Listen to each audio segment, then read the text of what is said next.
Are players about to jump on board the hype train and change their attitudes about Aetherdrift? Well, if that's going to happen because of what Rosewater said, then I think it's time we also talk about the top 5 cards that you probably should be buying before Aetherdrift drops.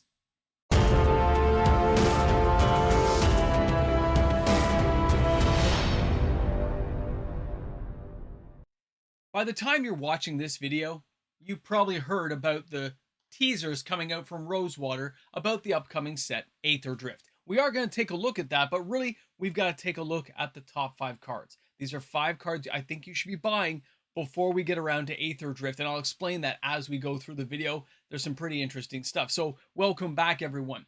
MTG Moxman here. Thank you again for hanging out with me on my channel today. A reminder, if you enjoyed today's content, you liked hanging out with here, you like, we got new stuff every day type deal, then hit the like, subscribe button, turn on your notification bell, new content every single day. So where are we today? Innistrad Remastered already seems like old news to a lot of people, and people are now looking at Aetherdrift. They're looking at it because it's the next thing, and even if you don't really want to buy it, you're at least curious. And curiosity gets even greater when Maro starts dropping some of those hints. So I'm going to share those with you because a lot of you guys may not have seen it yet, but just in case you have, you can just go get a coffee or something and come back in a minute after we take a look at these. Okay, so let's take a look. So what I've showed you here on the screen is the actual page. Okay, before previews for Aetherdrift officially begin, I thought it would be fun to do another day of duelist style teasers where I give you tiny hints about the things to come. First up, here are some of the things you can expect. A 13/13 vehicle with crew 2 that costs 1 mana to cast. Well, that sounds insane, doesn't it? Mechanic called Start Your Engines. All right, I can go with that one. 3 Planeswalker native to one of the worlds visited, and 1 non-native gets a desparked legendary creature version. Okay, so they're giving us some kind of Planeswalker that's been desparked, and a 3 casting cost Planeswalker. Sounds good. A cycle of vanilla legendary creatures. So playing legendary creatures, probably 1 for each color, makes sense. Cats and dog mounts, because cats and dog decks need mounts. It makes just perfect sense. An old god returns and new gods are introduced. I like the sound of this one, I gotta be honest. It sounds good. A new Lotus. I bet you it's as good as Timeless Lotus, guys. I bet you it's right there. And for anyone who's been on my channel for a while, you know exactly what I'm talking about. A cycle of multicolored gear hulks. All right. Numerous mechanics from the worlds visited get cameos. Okay. A new vehicle artifact token. All right. Next, here are some rules text that will show up on the cards. This creature saddles, mounts, and crews vehicles using its toughness rather than power. That sounds okay. It sounds kind of a generic vanilla thing we've seen before. Whenever you draw a card, each opponent mills 2 cards. Well, that sounds fun. Other dinosaurs you control get +1/+1. That's for all you dino riders out there. Whenever a player casts a spell they don't own, well, you can tap to add for each goblin you control. All right, sure. Whenever a player casts a spell they don't own. That's going to be weird for me. I'm going to have to read that one over a few times. During turns other than yours, this vehicle is an artifact creature. That's interesting. Whenever you activate an exhaust ability, draw a card, play any number of permanent cards from your hand onto the battlefield. That sounds like some kind of twisted version of Eureka. Whenever you attack, if a pirate and a vehicle attack this combat, creatures you control have base power and toughness of 6/6 and are oozes. All right. Here are some creature type lineups. A seal pirate, a lizard berserker, an insect archer, a core pilot, a robot turtle, an ape druid, a zombie cat knight. That sounds cool, actually. A dinosaur dragon mount, meh. Thildalkin ranger, sure. Aetherborn rogue, all right. Finally, here are some things from the set, and then it goes down and gives you a whole bunch of road rage and roadside assistance and stuff, okay? So that's the layout of that stuff. So we've taken a look at what Maro was talking about, and there's a bit more that I think we need to talk about in this case, okay? It's not just the cards and text he's given us. It's what other sets have shown us. Now, a lot of you guys probably forgot that earlier this year, we had Modern Horizons 3 come out. I mean, it was a big, huge set, right? And they brought back Energy. Energy is back, and we're going back to Kaladesh. The other name, I don't remember it, but Kaladesh, we're going back. This is part of the racing world, right? This is the circuit we're on. We got the Aether Spark that can create planeswalkers and stuff. You guys can go read the story. You can catch up. It's a lot of fun.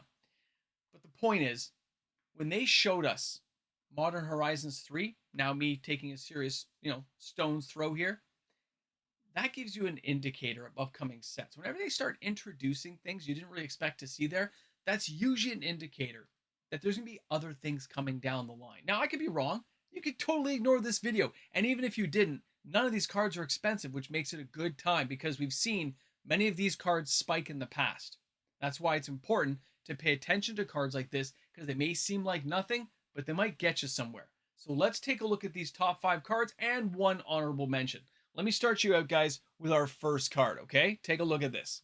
We are taking a look at Dr. Madison Lee. That's right, man. Guys, we're looking at Fallout. I understand. It's weird. It's strange being back here again. The TV show's second season hasn't come out, but when you're looking at Dr. Madison Lee, let's not forget what this is. It's a human scientist that's a 2/3, and it costs 3 to cast. 1 white, 1 red, 1 blue. But look at the energy abilities. Whenever you cast an artifact spell, you get an energy. Well, don't forget, that can be all kinds of crazy things that the Phyrexians can create, right? You got a lot of options when you're building in Commander. So cards like this are important. Pay 1 energy. Target creature gets +1/+0 and gains trample and haste until end of turn. Think about some of the giant vehicles we are likely to see. Think about some of the ways of crewing these vehicles and think about the insanity of giving things haste. Now, you can also pay 3 energy to draw a card. That's kind of a generic one. But the last one is pay 5 and return a target artifact card from your graveyard onto the battlefield tapped. That is an insane power. And this card is 20 cents. It's nothing. It's nothing. It's not going to cost any. You buy 4 copies, you're spending less than $1. But what happens if something keys off with energy that makes a card like this go insane? Because everyone's talking about vehicles, but we are going to Kaladesh, and we saw energy earlier this year inside Modern Horizons 3, so it makes sense that maybe there's some kind of interconnection here for people who are going to be playing in Commander, because Wizards always looks toward Commander somewhere down the line. And if some of these cards spike, well, it may help them out with reprint sets in the future. So let's take a look at our next card. Our next one here is Aether Revolt. Again, 30-cent card, doesn't cost you a lot, but this is from Modern Horizons 3, and this thing is energy, baby. Energy. Now, what I mean by that, when we take a closer look, as a 2 red, 2 other enchantment with Revolt, as long as a permanent you controlled left the battlefield this turn, if a source you control would deal non-combat damage to an opponent or a permanent an opponent controls, it deals that much damage +2. But look at the bottom part. Whenever you get 1 or more energy, Aether Revolt deals that much damage to any target. You can see how broken this can become. The right connecting tools, the right little bit of splicing and dicing, and before you know it, a card like this is not going to be worth 30 cents. It's going to go up to $5. Now, that may not seem like a massive, toll, but at the same time, it's still a lot more than players may not have in their pocketbooks. Why not get it when it's 20, 30 cents and just call it a day? If I'm wrong, it's not going to be a huge loss, but if we're right, and energy things do show up inside of Kaladesh-based Aether, well, Aetherdrift's probably going to have some of that. Even if it's only to the side, there might be cards there that are being planned for bigger Commander things later. As they continue to branch out into tribal things, I think energy is going to be one of those things they want to draw upon, not just vehicles. Now, when we take a look at our next card, it's Gonti's Aether Heart. We've talked about this card before, actually, okay? Now, this one's been around for a while. It is a mythic, and it only costs $1. So what do we get for this card? I mean, it's been as high as 20 bucks, right? A 6 casting cost, which we all know we can cheat this onto the battlefield, no problem. Whenever Gonti's Aether Heart or another artifact enters a battlefield under your control, you get 2 energy. But you get to pay a whole bunch of energy, exile the Gonti's Heart, and take an extra turn. But if you can create copies of this, if you can get, I don't know, Lithoform Engine or something going, you might be able to really take advantage of a card like this. And if not, it's still going to be pumping you tons of energy, because whenever you get artifacts on the battlefield, which we are going to see a lot of inside of this new set, Aetherdrift, it is because all these vehicles are going to be artifacts, right? And they're going to have things that go along with those. Just cards like this could spike because of it. There is a trajectory that says maybe on path left, angle 4 on door number 1, 2 doors down to the left of the second door, maybe things are going to work out for you. Well, maybe, maybe not. Now, our next card, we're taking a look at the automated assembly line.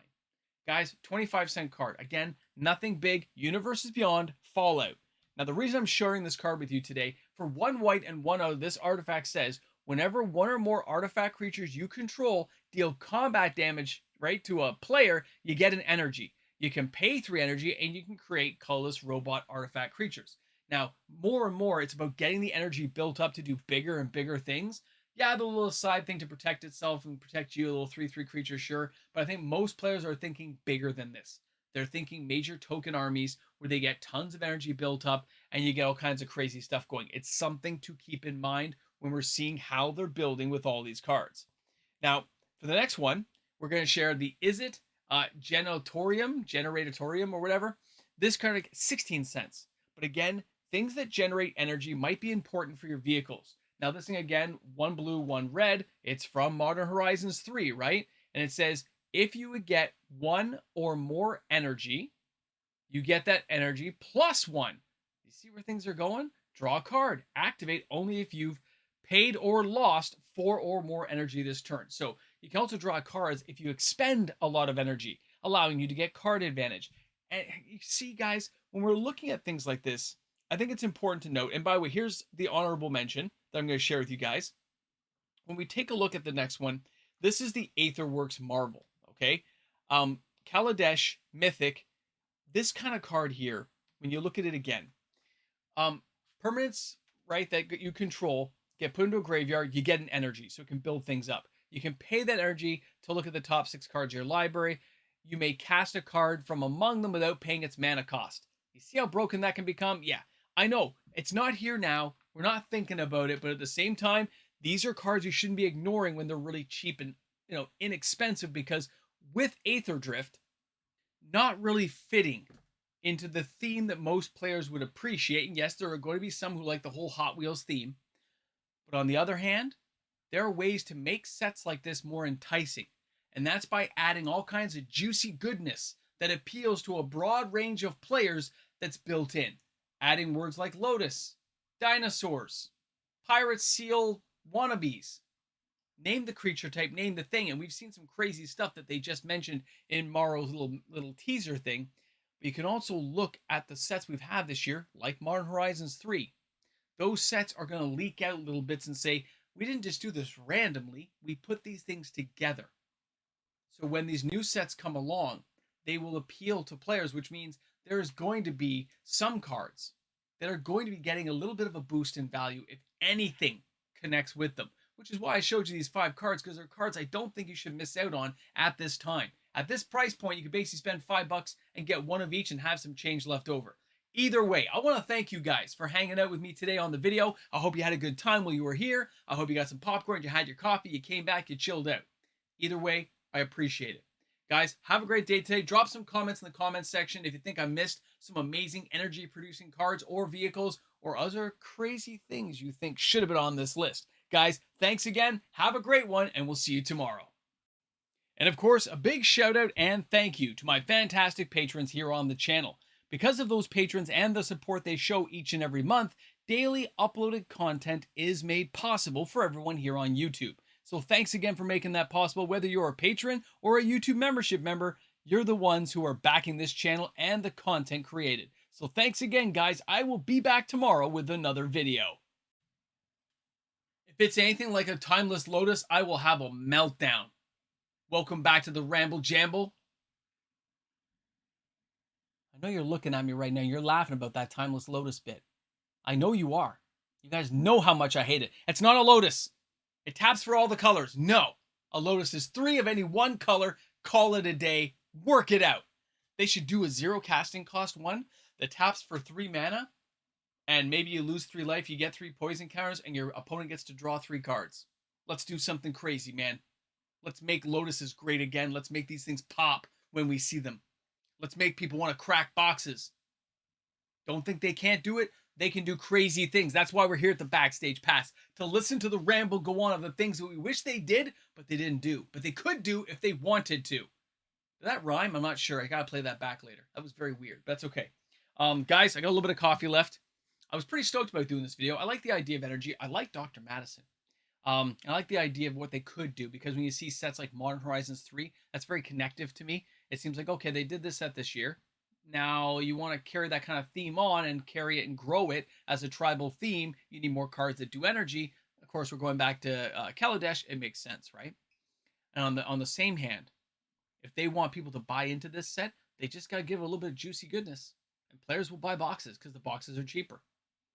I mean, not really, but they will appear cheaper to the mind, especially if you put some funky cards in there. I can't wait to see what the comments are for this video. It's going to be epic. I'm going to get torn apart. Guys, have a great one. We'll see you soon. Ramble jamble.